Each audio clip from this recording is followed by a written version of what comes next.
Good day, you're watching Businessworld Live. I'm Danie, Laurel. And I'm Delos Santos. Here are today's top stories.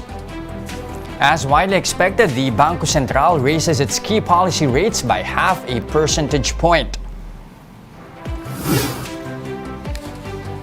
Food and sugar stakeholders have agreed to import up to 150,000 metric tons of the commodity to address tight supply in the domestic market. The Bureau of Treasury gears up for the first retail treasury bond issuance under the Marcos Jr. administration. And PLDT's wireless arm Smart eyes the use of low-orbit Earth satellites for its 5G services. Let's begin our broadcast with the Bangko Sentral signaling that it has more room for further tightening after it raised interest rates by 50 basis points. As widely expected, the Monetary Board increased the benchmark overnight reverse repurchase rate by half a percentage point to 3.75%. Deposit rate was increased to 3.25%, while lending rate was hiked to 4.25%. Banks turn to these rates as benchmarks for their services such as loans, savings, and credit card offerings. BSP Governor Felipe Medalla says upside risks may continue to weigh on inflation outlook due to rising global commodity prices, shortage in local fish supply, spike in sugar prices, and petitions for transport fare hikes. The Monetary Board deemed further monetary action to be necessary to anchor inflation expectations and avoid a further breach in the inflation target over the policy horizon. Governor Medalla said further policy adjustments will depend on data and the next moves of the U.S. Federal Reserve. But in an interview with CNBC just this morning, Medalla says further rate hikes won't reach 50 basis points, saying the BSP has achieved enough to anchor inflation expectations.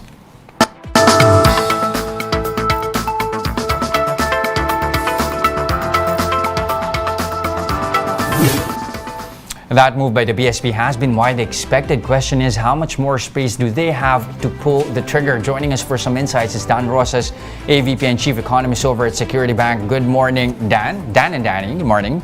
Again, Dan, how much room does the BSP have to take further action for the rest of the year and next? And when can they say that it's actually time to hit the pause button?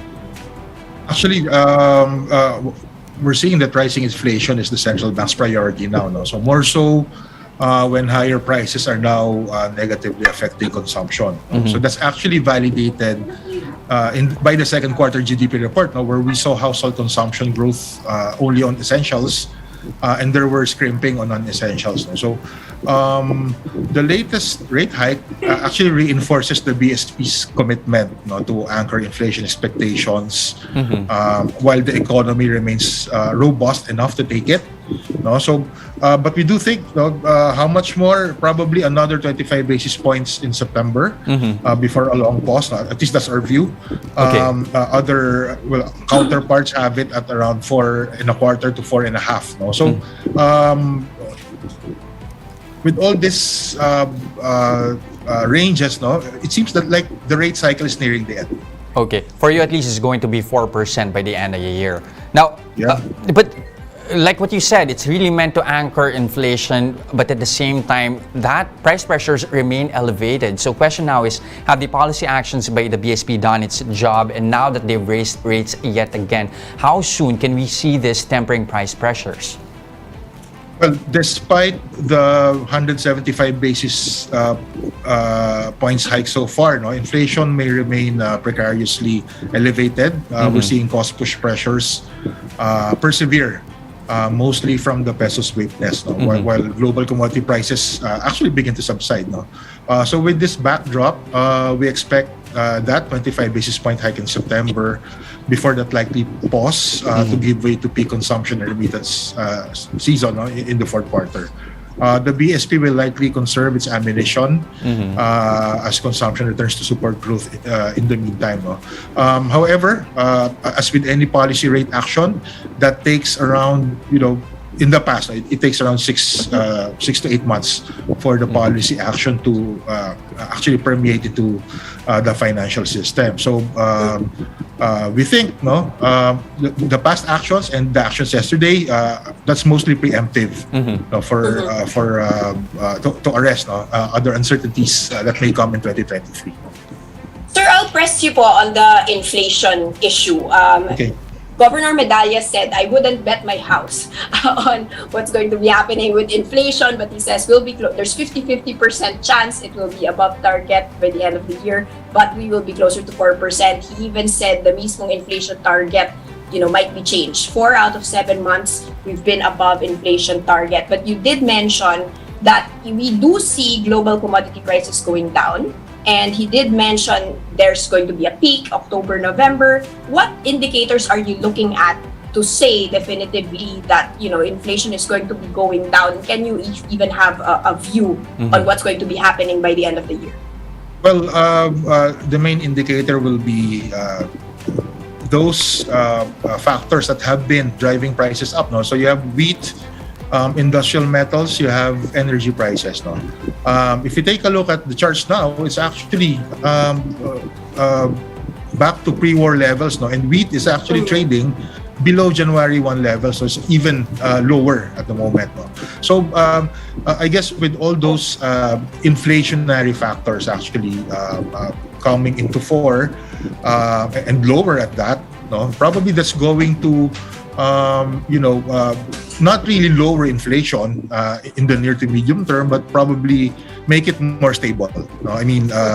It could likely settle near the 5.8% range for 5.8% rate on average for most of the remaining months of the second half. So that's actually good because at least it's not turning runaway. So sir, question lang, with the ongoing war, why is it that suddenly, like you mentioned, wheat prices are below pre-war? We've seen oil paring back, 80, 90 na, it's not above 100 anymore. So what has changed in this few weeks or months wherein everyone was saying that the war needs to end before prices go down again? Well, for wheat, that's on the back of that test agreement that they had with Russia, allowing exports of grains. So I think around 500,000 tons as of yesterday was already received in Turkey. So that changed the outlook dramatically, especially in wheat supply. So that's poised to continue. But like you said, there's still some risks out of the war because of that. So there's cautious optimism in terms of the wheat supply, which is actually one of the bigger inflationary pushers, if you may, in terms of global commodity prices.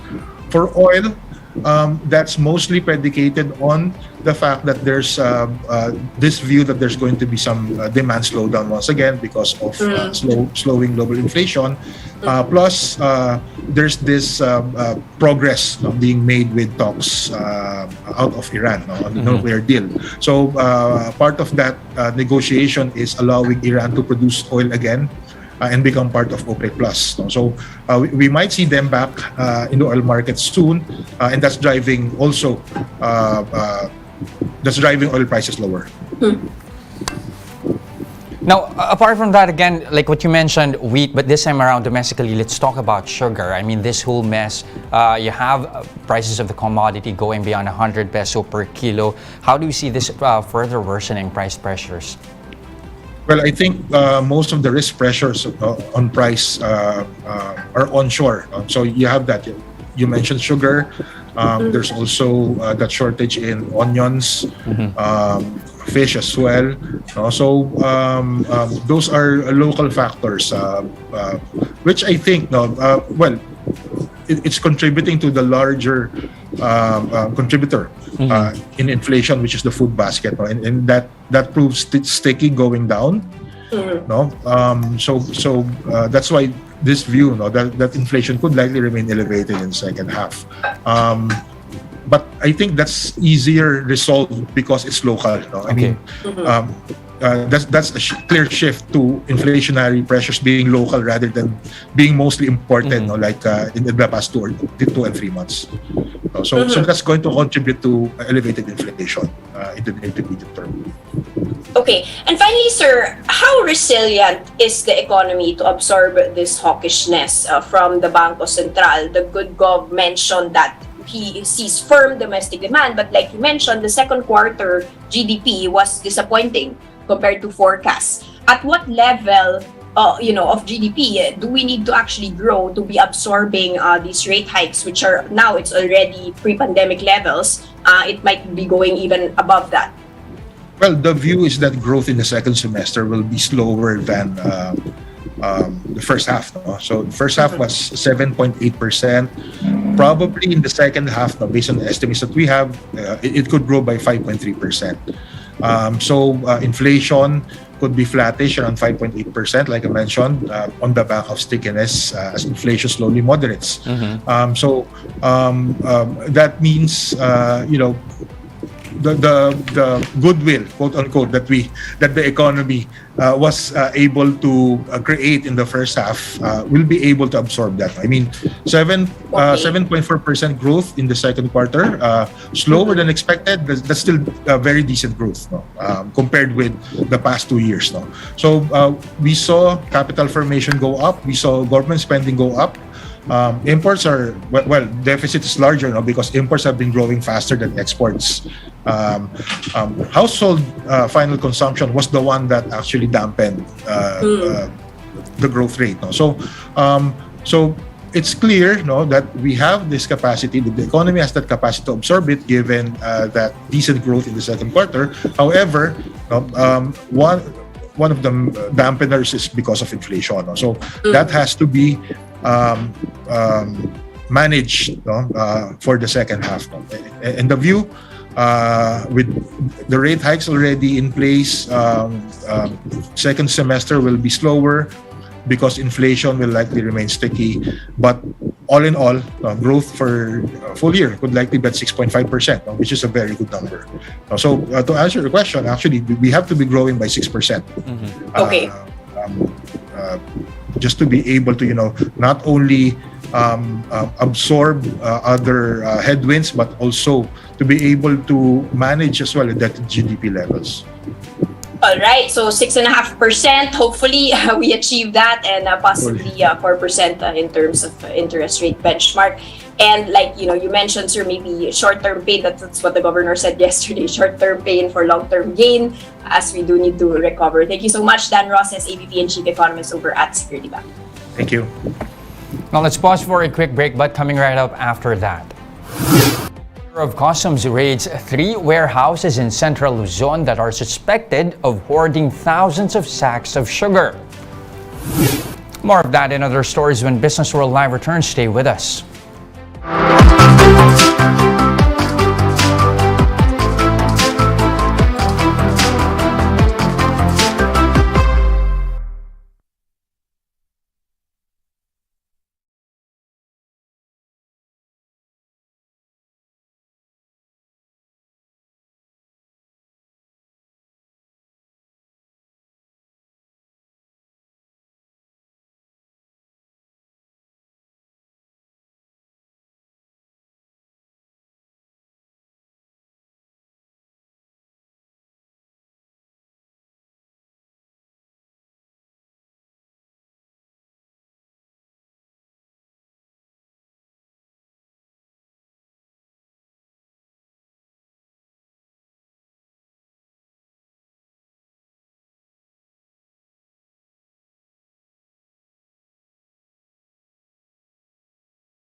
And you're still watching Business World Live here on One News. I'm Jess Delos Santos.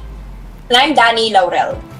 Now, after rejecting sugar order number 4, President Marcos Jr. is now warming up to the idea of importing thousands of metric tons of sugar to address price hikes in the local market.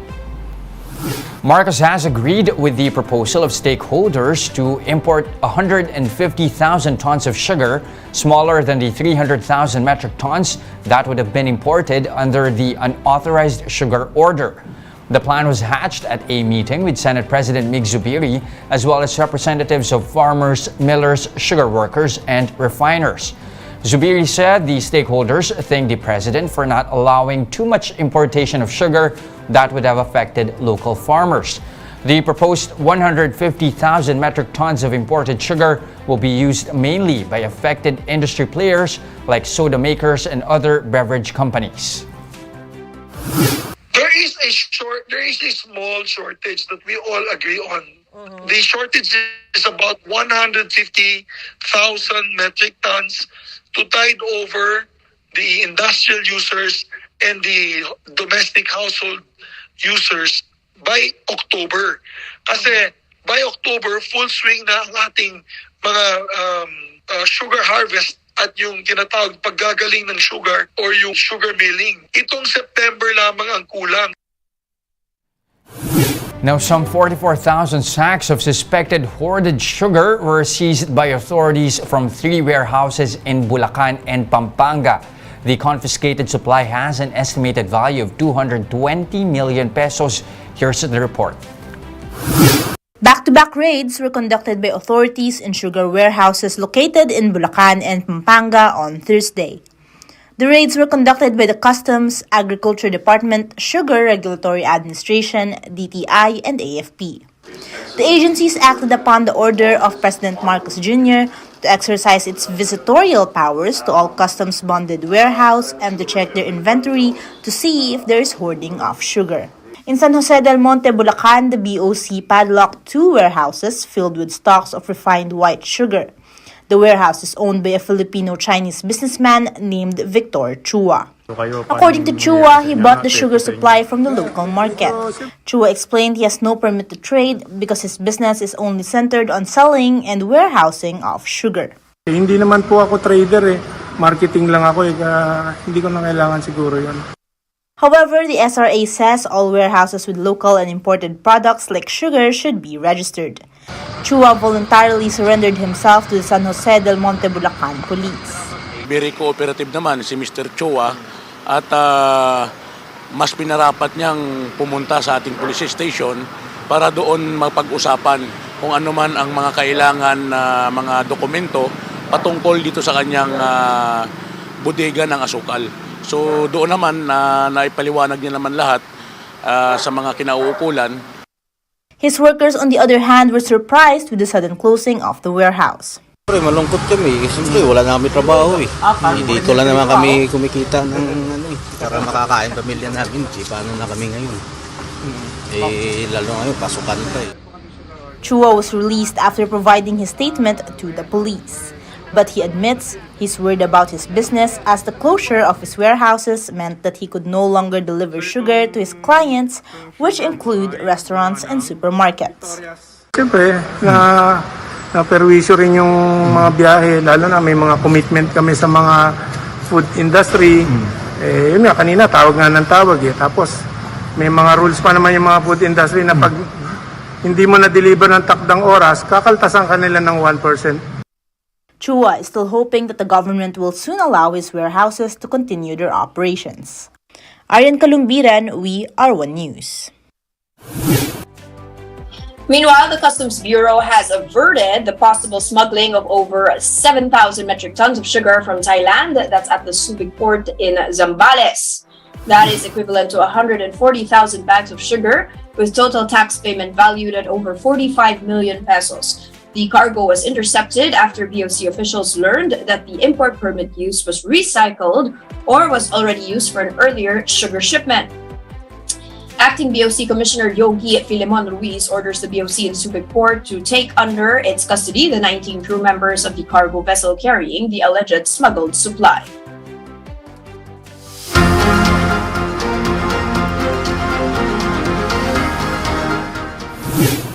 The Treasury Bureau is planning to raise at least 30 billion pesos in the first retail treasury bond issue under the Marcos administration.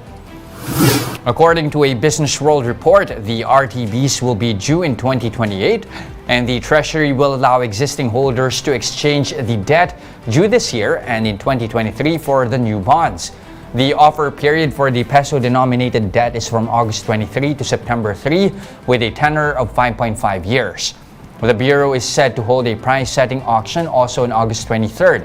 A teaser posted on the Treasury's Facebook page that the bonds will be sold in denominations of at least 5,000 pesos and in multiples of 5,000 pesos thereafter. Now, some economists believe that the local economy is on track for a 6 to 7% growth in 2022, even amid a global slowdown. Now, analysts from First Metro Investment Corporation and the University of Asia and the Pacific said that the easing of restrictions, return to work and school, and other initiatives should support the gradual recovery of the economy.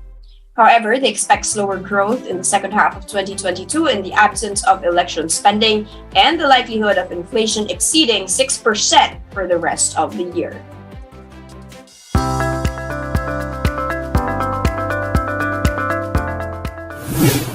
Ayala Corporation President and CEO Fernando Zobel de Ayala has resigned as Chairman and Executive Committee member of Ayala Land. He also resigned as member of the Personnel and Compensation Committees of the firm's Board of Directors. But he remains as Ayala Land's chairman while on a medical leave.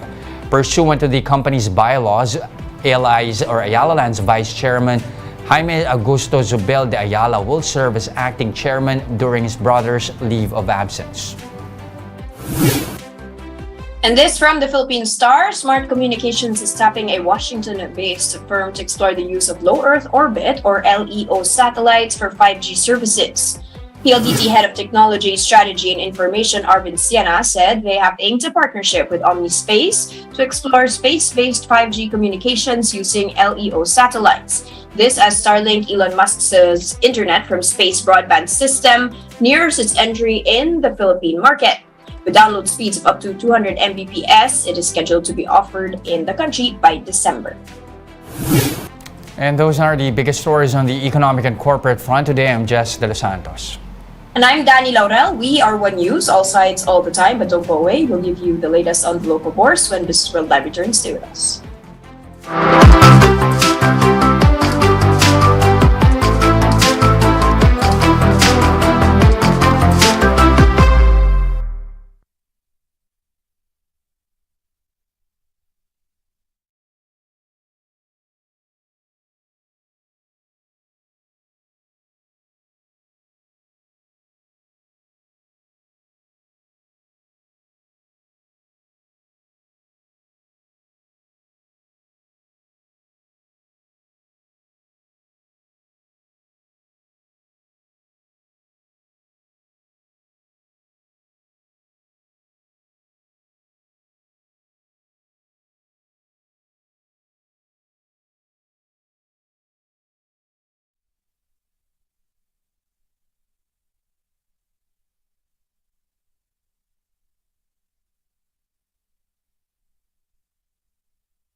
And we're still in Businessworld Live here in One News. Now, Dan, that BSP rate hike came right after the market closed. How is this affecting rate-sensitive sectors?